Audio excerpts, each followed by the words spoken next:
मेरे नौकर ने पूरी रात मेरा शोहर काम के सिलसिले में 3-4 दिन के लिए शहर गया हुआ था। सर्दी की वजह से मैंने नौकर को अपने कमरे में सुला लिया, लेकिन वो आधी रात को मुझे कहने लगा, मेरा नाम माहा है, मैं दिखने में काफी खूबसूरत थी। मेरी शादी हनान से कुछ साल पहले हुई थी। मेरा शोहर बहुत अच्छा था, मेरी हर बात मान लेता था। एक बार मेरा शोहर एक 15 साल के लड़के को घर ले आया। वो कहने लगा, ये लड़का बेसहारा है और यतीम भी है, हमारे घर में नौकरी करेगा और हमें इसे पैसे भी नहीं देने पड़ेंगे। मेरा शोहर बहुत ज्यादा कंजूस था, हर वक्त मुफ्त के चक्कर में रहता था। वो लड़का देखने में बहुत खूबसूरत था। मैंने अपने शोहर से पूछा कि ये लड़का कहाँ से मिल गया आपको। वो कहने लगा, मेरे दोस्त के घर में इसने कुछ महीने काम किया है, लेकिन अब तो वो दुबई जा रहा है, इसीलिए इस नौकर को मुझे दे दिया। ये बस 2 वक्त की रोटी खाएगा और जो काम कहोगी कर देगा। ये सुनकर मैंने कहा, हनान, हमारे घर में पहले ही बस 2 कमरे हैं। एक कमरे को मैंने ड्राइंग रूम बना रखा है और एक हमारा कमरा है, ये लड़का रहेगा कहाँ? मेरे इस सवाल पर वो कहने लगा कि फिक्र करने की जरूरत नहीं है, बस सहन में एक चारपाई से दे देना, वहां बिस्तर बिछाकर चुपचाप सो जाएगा। मैंने कहा, चलो ठीक है। वो लड़का बड़ा ही चुपचाप सा था। सुबह सवेरे ही मैंने उसे किचन के काम में लगा दिया। वो चुपचाप बहुत सारे काम करता रहा, खुद ही पूरे घर की सफाई भी कर दी। मैंने उसे नाश्ता बनाकर दिया तो वो भी चुपचाप खामोशी से खा लिया। मैंने कहा, क्या तुम बोलते नहीं हो? तो कहने लगा, मैं आपसे क्या बात कर सकता हूँ मालकिन। मैंने कहा कि तुम्हारे घर वालों में से कोई भी नहीं है। वो कहने लगा कि पता नहीं। मैंने जब आंख खोली तो यतीम खाने में था। जब 5 साल का था तो एक शख्स मुझे यतीम खाने से ये कहकर ले गया कि उसके घर में औलाद नहीं है और उसे बच्चा पालना है। वो कहने लगा कि मैं इसे अच्छे स्कूल में दाखिला करवा दूंगा, इस बच्चे को अच्छी तालीम दूंगा। लेकिन 5 साल की उम्र में ही उसने मुझे घर के कामों में लगा दिया। छोटे मोटे सामान लाना, बर्तन धोना, मेहमानों के आगे बर्तन लगाना, बाकी ऐसी ही जिंदगी गुजारने लगा था। वो बूढ़ा मर गया तो उसकी बीवी ने मुझे घर से बाहर निकाल दिया। फिर दूसरे दिन से नौकर का काम शुरू कर दिया, लेकिन जिसने भी रखा वो सिर्फ 2 वक्त की रोटी के लिए ही रखा। इससे ज्यादा किसी ने कुछ नहीं दिया।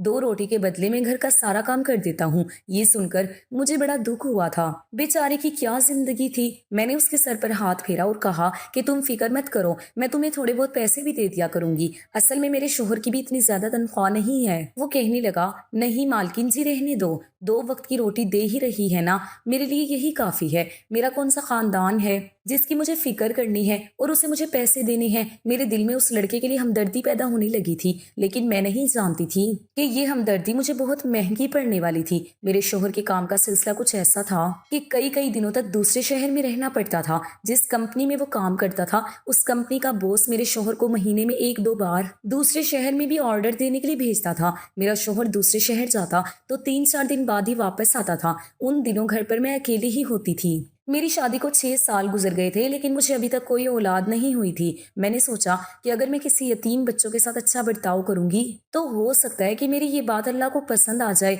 और वो मुझे कोई औलाद दे दे। मैं शायद यही गलती कर बैठी थी। मेरा शोहर कुछ दिन के लिए अपने काम के सिलसिले में दूसरे शहर गया हुआ था।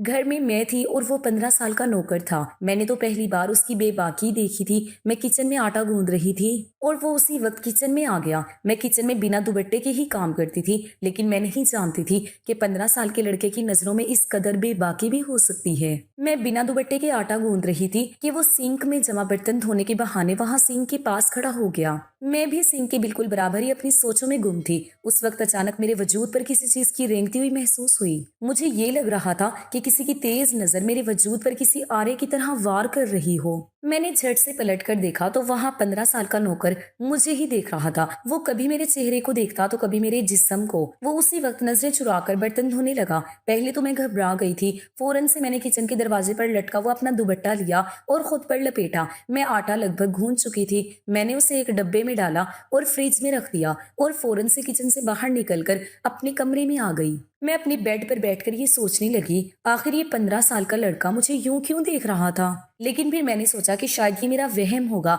भला वो इतना सा बच्चा मुझे क्यों बुरी नजरों से देखेगा। खुदा ने औरत की फितरत में ये बात सामने रखी है कि वो अपने ऊपर उठने वाली हर गलत निगाह को महसूस कर लेती है। मैंने भी ऐसा ही महसूस किया था, लेकिन एक 15 साल का लड़का सोचकर मैंने इस बात को नजरअंदाज कर दिया। मैं नहीं समझती थी कि इस उम्र का बच्चा ऐसी गिरी हुई हरकत भी कर सकता है। जिस तरह से उसने अपनी जिंदगी के किस्से सुनाए थे, मैं तो उससे हमदर्दी करने लगी थी। कुछ देर बाद मैं कमरे से बाहर निकल गई। میں نے دیکھا تو وہ گھر کی صفائی کر رہا تھا۔ میں صوفے پر بیٹھ گئی اور اسے دیکھنے لگی۔ دیکھنے میں مجھے اس پہ کوئی بھی برائی نظر نہیں آ رہی تھی۔ وہ اپنے کام سے کام رکھنے والا تھا۔ میں نے سوچا شاید میں نے اس کے بارے میں غلط اندازہ لگایا ہے۔ اس کے بعد رات کا کھانا کھانے کے بعد کہنے لگا، مالکین باہر سردی بہت ہو گئی ہے، اگر آپ کو برا نہ لگے تو میں کمرے میں سو جاتا ہوں۔ اس کی بات تو ٹھیک ہی تھی، سردی کا موسم شروع ہو